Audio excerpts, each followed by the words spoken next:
एक है, उसी तरीके से तुम चारों का बाप भी एक है। यानी मैंने तुम्हारे बाप की अमानत में कभी खयानत नहीं की है। यानी तुम्हारी माँ ने किसी गैर मर्द का मुंह नहीं देखा है और मेरा कोई दूसरा शौहर भी नहीं रहा है। तुम चारों की जिस तरह माँ एक है, उसी तरीके से तुम चारों एक ही बाप के बेटे हो। मेरे बेटों, तुम्हारी माँ ने कभी तुम्हारे बाप की अमानत में खयानत नहीं की है। तुम मेरे ही बेटे हो। मेरे मरहूम बाप जो इंतकाल कर चुके, मेरे शौहर, तुम उसी मरहूम बाप की औलाद हो। आए मेरे बेटो, तुम्हारा बाप तुम्हारा जन्नत में इंतजार कर रहा है, या तुम्हारा बाप हालत कुफ्र में मर गया तो वो अपने अंजाम को पहुंच गया। लेकिन मैं अपनी अमानतदारी बता रही हूं कि मैंने तुम्हारी बाप की अमानत में मैंने खयानत नहीं की है। अरे मेरे बेटो, अगर तुम मैदाने जंग में लड़ते लड़ते शहीद हो गए और मुझे तुम्हारी शहादत की खबर की इत्तला मिली तो मुझे खुशी मिलेगी। चारों बेटे मैदाने जंग में गए। पहला बेटा कत्ल कर दिया गया, दूसरे बेटे ने झंडा पकड़ लिया। फिर मैदाने जंग में लड़ा, दूसरा बेटा शहीद हो गया। तीसरे बेटे ने मैदाने जंग में तलवार संभाल ली। तीसरा भी कत्ल हो गया तो चौथे बेटे ने मैदाने जंग में मार्का संभाल लिया। चौथा भी कत्ल कर दिया गया। जब चारों बेटे कत्ल हो गए तो एक दौड़ता हुआ घुड़सवार आया और कहने लगा, खंसा बाहर निकलती है, क्या हुआ? क्या उमर फारूक का लश्कर जंग जीत गया?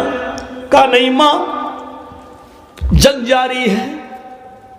फिर तुम क्यों आए हो? मैं तुम्हें बताने आया हूं, मां तेरे चारों बेटे मैदाने जंग में शहीद हो गए। जब उस औरत ने, उस खंसा ने ये सुना कि मेरे चारों बेटे मैदाने जंग में शहीद हो गए, नजरे आसमान के ऊपर डालती है। क्या कहती है? अल्हम्दुलिल्लाहिल्लज़ी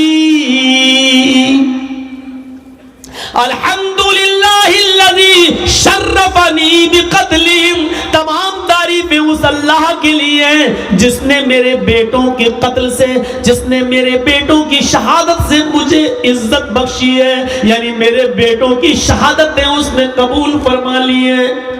देख रहे हैं, खंसा की जिंदगी में दो मोड़ आए, एक हालत कुफ्र का और एक हालत ईमानी का। हालत कुफ्र में वो दिन रात रोती थी, अपने भाई को याद करती थी और रात और दिन से कहती थी कि आए सूरज तू क्यों निकलता है, मुझे मेरे भाई की याद आती है। आए सूरज तू क्यों छिपता है, आए रात तू क्यों आती है, मुझे मेरे भाई की याद दिला देती है। लेकिन यही कमजोर औरत जब ईमान के दायरे में आती है तो अपने चारों बेटों की शहादत के बाद खुश होती है और कहती है अल्हम्दुलिल्लाहिल्लज़ी शर्रफनी बिक़त्लिहिम। तमाम तारीफें उस अल्लाह के लिए जिसने मुझे मेरे बेटों की शहादत से मुझे इज्जत बख्शी है, मुझे मुशर्रफ किया है। अब आप समझ लीजिए ईमान किसको कहते हैं। मेरे भाइयों, बहुत बार सुना होगा ईमान ईमान ईमान वाले, ऐ ईमान वालों तुम्हारे ऊपर रोजे फर्ज, ऐ ईमान वालों तुम्हारे ऊपर नमाज फर्ज।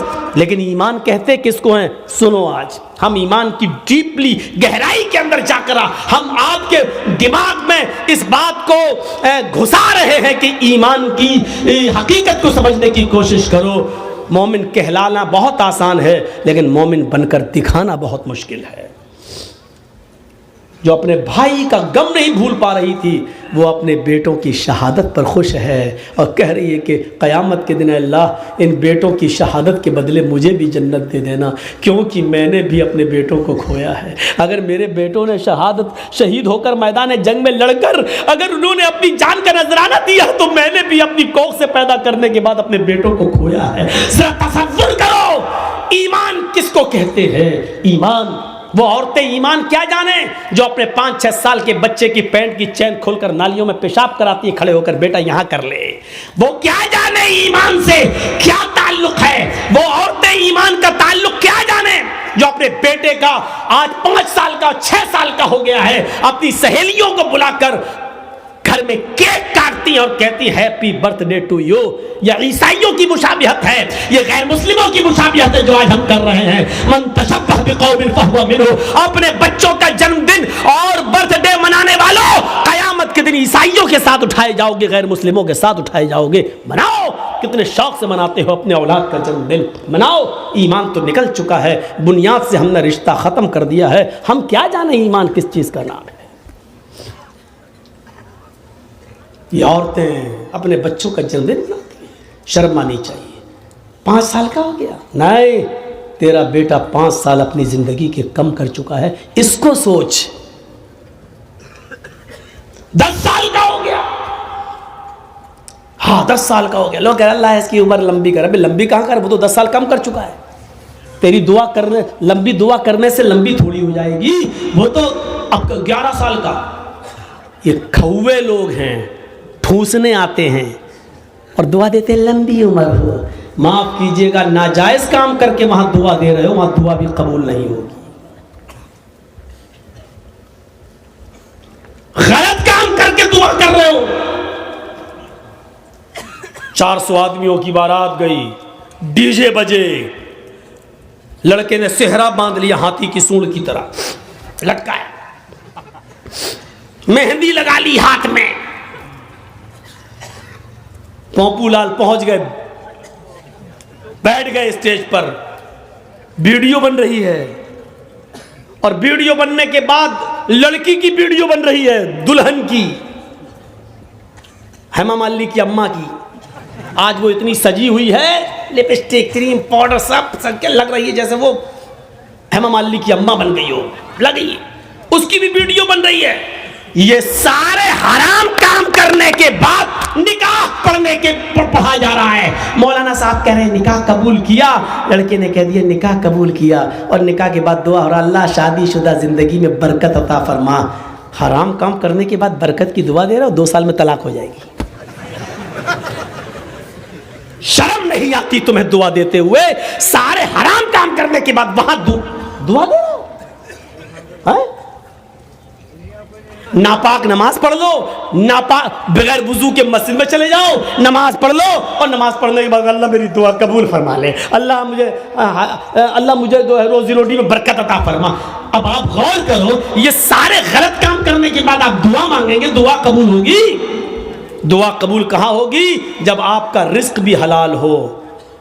आपने 100 रुपए का पंजाबी खरीदा, 99 रुपए आपने रिक्शा चलाया, ई रिक्शा चलाया, टोटो चलाया, और कुर्ता मिल रहा है 100 रुपए का, पंजाबी मिल रहा है 100 रुपए का, 99 रुपए आपके मेहनत के, 1 रुपया आपको हराम का मिल गया। आपने 100 रुपए मिला के पंजाबी ले लिया,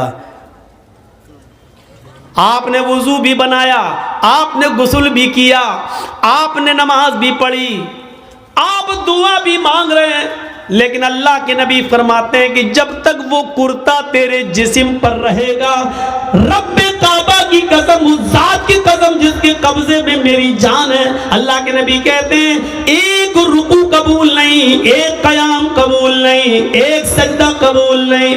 99 रुपए हलाल के, 1 रुपया हराम का, 99 रुपए कड़ी मेहनत के पसीना बहाकर कमाया, 1 रुपया हराम का मिला दिया है। जब तक वो कपड़ा तुम्हारे जिस्म पर रहेगा, नमाज कबूल नहीं होगी। अब नमाज के बाद कहो अल्लाह मुझे ये दे दे, मुझे ये दे दे, मुझे ये दे दे।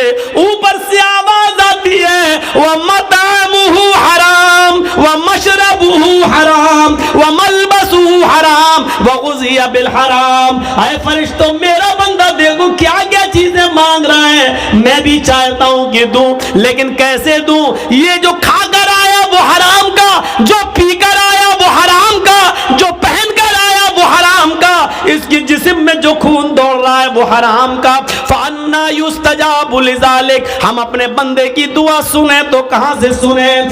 99 रुपीस हलाल के, मेहनत के, और उसके बाद 1 रुपया हराम का।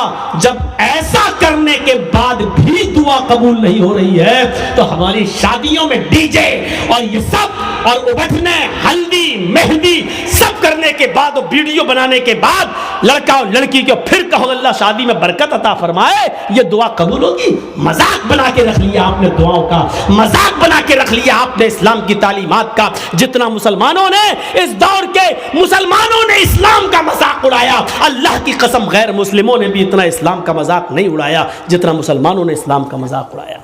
जब चाहे तब खड़े हो गए, अल्लाह ये कर दे, अल्लाह वो कर दे, अल्लाह वो कर दे। अरे पहले देख तो उसकी हैसियत क्या है, पहले देख तो। अल्लाह के नबी के पास जो आता था आप उसके लिए दुआ, हिदायत की दुआ कर देते थे। पहले कुछ नसीहतें करते थे, जाओ पहले ऐसे करो। हम कहां हैं?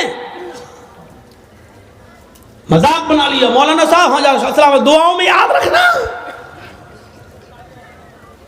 अरे एक दुआ हो, मौलवी जर्जिस तुझे दुआओं में याद रखे कि अपने बेटे की दुनिया दीन देखे, अपनी औलाद का देखे, अपने रिश्तेदारों का देखे।